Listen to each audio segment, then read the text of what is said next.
जय श्री राम प्रेमी भक्तों। क्या कभी आपने सोचा है भगवान को पाने के लिए क्या हमें हमेशा माला, मंदिर या एकांत की जरूरत है? संत कहते हैं नहीं। सबसे बड़ी माला तो आपको जन्म से मिली है और वो है आपकी सांसें, जिसको हमारे संतों ने निरंजन माला कहा है। जब तक सांस है तब तक अवसर है, और जो सांस के साथ सुमरन सीख गया वो संसार में रहकर भी प्रभु से जुड़ गया। संत कबीर दास जी कहते हैं, सांस सांस सुमरन करो और जतन न कोय, न जाने किस सांस में आवे काल न होए।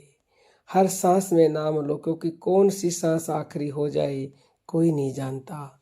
हम लोग सोचते हैं फुर्सत मिले तब भजन करेंगे, पर सांस कभी फुर्सत लेकर नहीं आती, वो तो लगातार चल रही है।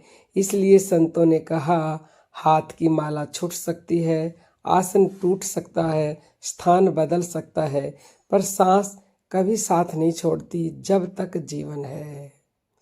ये कोई कल्पना नहीं, ये संतों की जीती जागती साधना है। बहुत ही सरल विधि है। सांस अंदर जाए, मन से श्वास का ध्यान, और जो स्वाभाविक जो ध्वनि है सांस में उसको सुनना है। और स्वाभाविक ध्वनि सांस लेने में सो की आती है, और जब सांस बाहर आए तो भी श्वास के ऊपर मन, यानी कि मन से ध्यान, और श्वास छोड़ने में हंग की ध्वनि आती है, उसी ध्वनि को सुने और मन में बोले, यानी कि सोहंग की ध्वनि प्राकृतिक रूप से हो रही है हमारी श्वास में।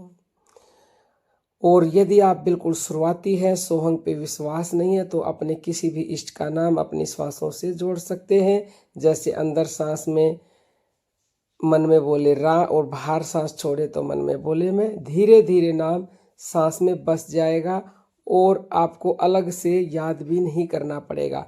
अब देखो, राम तो आपको जबरदस्ती जोड़ना पड़ रहा है, लेकिन जो सोहंग है वो स्वयं श्वास में रमा हुआ है।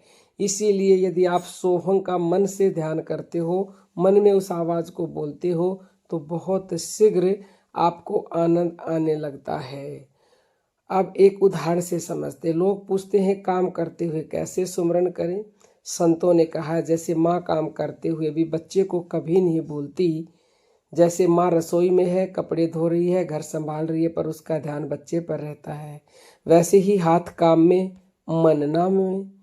और दूसरा उदाहरण देकर समझाते हैं, जब आप गाड़ी चलाते हैं, आप हर सेकंड स्टीयरिंग के बारे में नहीं सोचते, फिर भी हाथ खुद संभाल लेते हैं। क्यों? अभ्यास। उसी तरह पहले कोशिश से नाम लेना पड़ता है, फिर नाम अपने आप चलता है। और एक और उदाहरण से समझते हैं। फ़ोन जेब में हो तो भी हल्का वाइब्रेशन तुरंत महसूस हो जाता है, वैसे ही जब नाम अंदर बैठ जाता है तो सांस की हर हलचल आपको भीतर से प्रभु की याद दिलाती है। ये सबसे बड़ा सवाल है कि मन भागेगा ही, ये उसका स्वभाव है। संत कबीर दास जी कहते हैं, मन के मति न चालिए, मन के मते अनेक, जो मन पर असवार है सो साधु कोई एक। मन जाएगा, आप बस उसे प्यार से वापस सांस पर लाओ, डांटो मत, लड़ो मत। जैसे माँ शरारती बच्चे को पकड़कर फिर पास बिठा लेती है। धीरे धीरे आपको भी अपनी सांस के साथ भी यही करना है।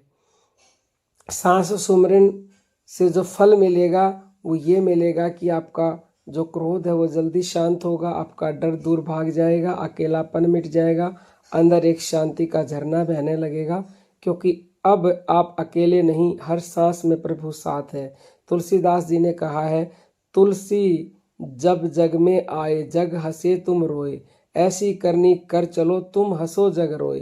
यानी कि सांस सांस नाम लेने वाला जाते समय भी मुस्कुराता है, क्योंकि उसे पता है जिसे वो याद कर रहा था अब उसी के पास जा रहा है। आपको ये 5 मिनट का अभ्यास कैसे करना है, शुरुआत इस तरह से कर सकते हैं। आज से ही शुरू करें। सुबह उठते ही 5 मिनट लेट कर या बैठ कर सिर्फ सांस को महसूस करें।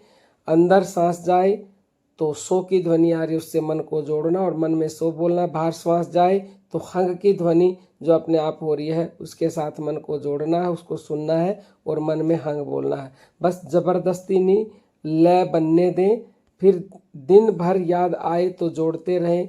धीरे धीरे यह अभ्यास आदत और फिर आदत स्वभाव बन जाती है। भजन का असली अर्थ है भगवान को जीवन से अलग न करना। मंदिर का समय अलग है, पर सांस का सुमरन 24 घंटे की भक्ति है। जब सांस नाम बन जाए तो जीवन भी ध्यान बन जाता है। सांस सांस में नाम है, नाम में सारा धाम। जो ये रहस्य समझ गया वही है सच्चा राम भक्त। तो कमेंट में अवश्य बताइए, क्या आप भी सच्चे राम भक्त हो? यदि आप सांस सांस में जो नाम है और उसके सार को यदि आप समझ गए हो तो सच में आप राम भक्त हो। और उम्मीद करते हैं कि इस वीडियो को सुनकर के आप अपने हर श्वास श्वास का ध्यान करोगे, क्योंकि श्वासें ही निरंतर चल रही हैं और निरंतर सांसों का ही 24 घंटे ध्यान हो सकता है और कोई अन्य उपाय नहीं है। इसके बाद भी कोई आपका क्वेश्चन हो तो यूट्यूब पर पूछ सकते हैं या 9958515054 पर व्हाट्सएप मैसेज करके पूछ सकते हो। और ऑनलाइन गुरु दीक्षा लेने के लिए भी इसी नंबर पर मैसेज कर सकते हो। अब हम अपनी वाणी को विराम देते हैं। जय जय श्री राम।